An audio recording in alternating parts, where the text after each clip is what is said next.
The topic today is don't buy our jacket. And its inspiration was an ad we took out last Black Friday in the New York Times. It was a full page saying, don't buy this jacket.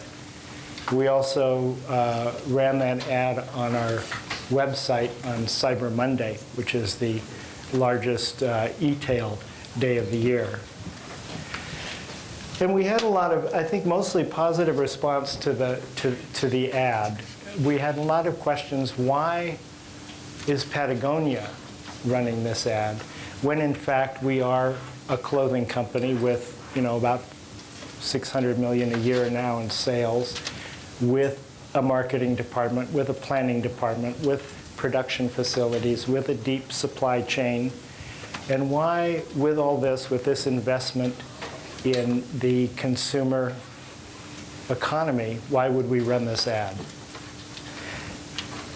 And the answer is not brief, but it's hard to do in 15 minutes, but I'll try to tell a little bit. I think it comes from our roots in making mountain climbing equipment and in the devotion of everybody who originally worked at the company to spending time in the wilderness, which is not just spending time in nature. It's really getting away from the roadhead, away from the noise of motors, away from the sense that you have that you are at the top of the food chain, in a place where you have a sense of risk, that something could happen to you if you fell, that you could not help yourself, or that you could be attacked by an animal.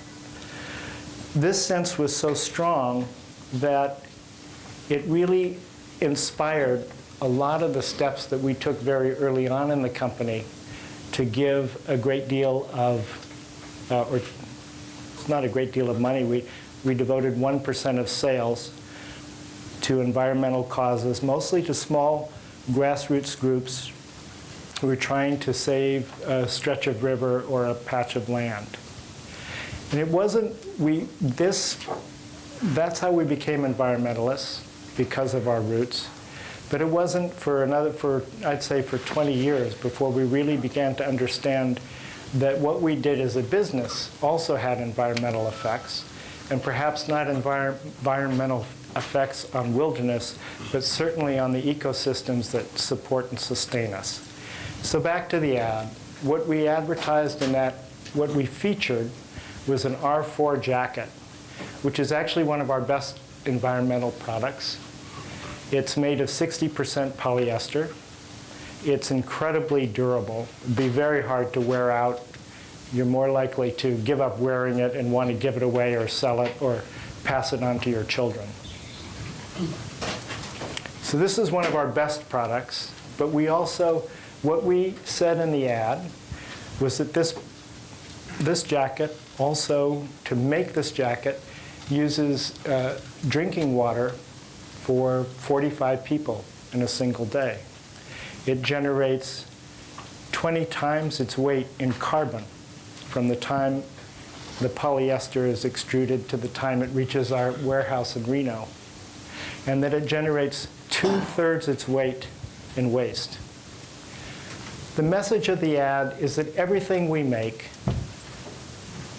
costs more than we pay for it. The wedding ring I'm wearing generates 20 tons of mine waste. And so when we start to talk about environmental improvements, we wanted to give everybody an idea of how far we really have to go, where we are now, and what the implications are of consumer capitalism at this time. The ad also came about because we had begun a program called Common Threads in 2005, which was our original intention was we wanted to follow the lead of William McDonough and take back every Patagonia product ever made and then recycle into something of equal value. And what we discovered along the line was, A, it's difficult to do that with current technologies, that not all the fibers that we made could be recycled into something of equal value. And two, that there's really a reason that recycle comes in the last of the famous 4R mantra, that reduce comes first. We should reduce what we buy and what we consume. It should be repairable. It should be recirculated or reused if it's hanging in the back of your closet. And only then should it be recycled. And then we added a fifth R called reimagine. So this is kind of the origin of the jacket. I want to open it up for questions for the last few minutes that we have. I also want to mention that we have Yvon Chouinard and I wrote a book called The Responsible Company. It's about the lessons we've learned in our first 40 years in business. And its intent is to be a basic, we wanted to create something like the elements of style, but for responsible practices for business. So it's very short. The text is only about 125 pages. And at the end of the book, we've added about 25 to 30 pages of checklists that really cover as many areas as we could think of, from small to large, of what a business that wants to be responsible should do. And these checklists are also available online at patagonia.com, so that if you have businesses, and I think many of you do, you can download that and you can adapt it to whatever your business is and whatever you think you can do first and whatever you would put down the line. So that, I'd like to open it up for questions in the 7 minutes we have left. I'll take in the back row there. You? Yeah.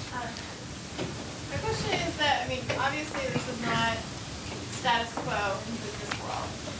And as a business person running heavily involved in a large corporation, do you feel that it is possible to have global corporate capitalism and sustainability, and true sustainability, not what sustainability is sort of comes to become at the same time? I think I'd have to make a provisional answer. I think we're going to have a lot of changes. If we actually reduce consumption and don't have a consumption-based economy, we'll still have capitalism, we'll still have buying and selling, but we'll have an economy based on a different basis. So I think it's evolving and will change fairly rapidly over the next 15 years, partly because of the shortages and all of the drastic structural changes that have been going on for the last 5 years in finance, production, and in the scarcity of materials. Did the ad work? Yeah, and you know why it worked?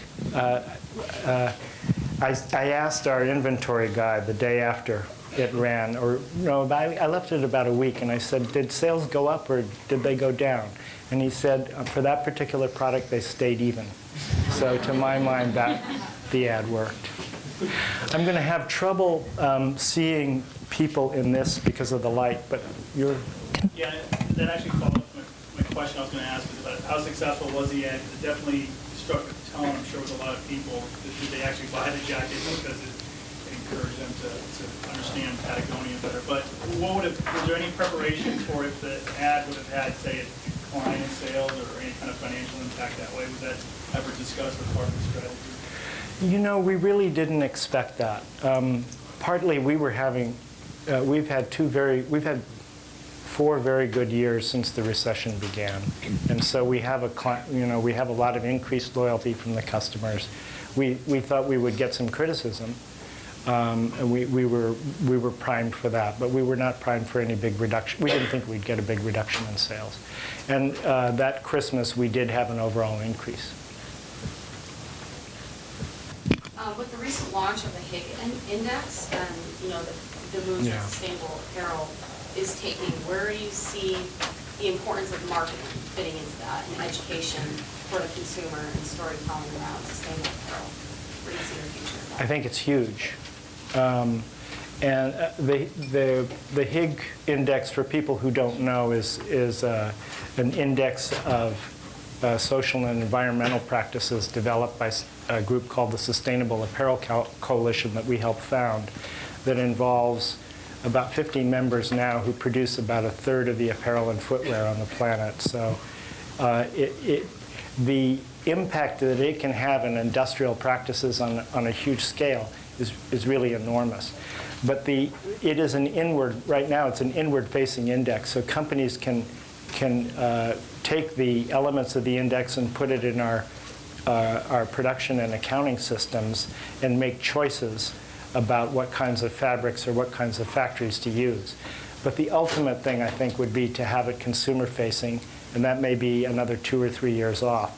And then when it's consumer-facing, you can take the customer can take an iPhone to the hang tag and really make an informed decision about what's involved in the manufacture of that product. So that could be huge. And I think that's a very good question for you to associate the words marketing and education, because my hope is that marketing becomes much more of an educational function if it's to justify its expense and its voice over the next 10 years.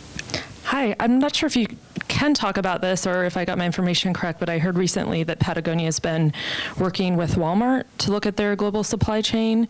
And I thought that was extraordinary because of the impact that those big box stores has on the environment and our health. And I'm wondering if you can talk about that and just the overall climate right now about, big corporations working together and going beyond whether they're competitive or not to look at their imprint.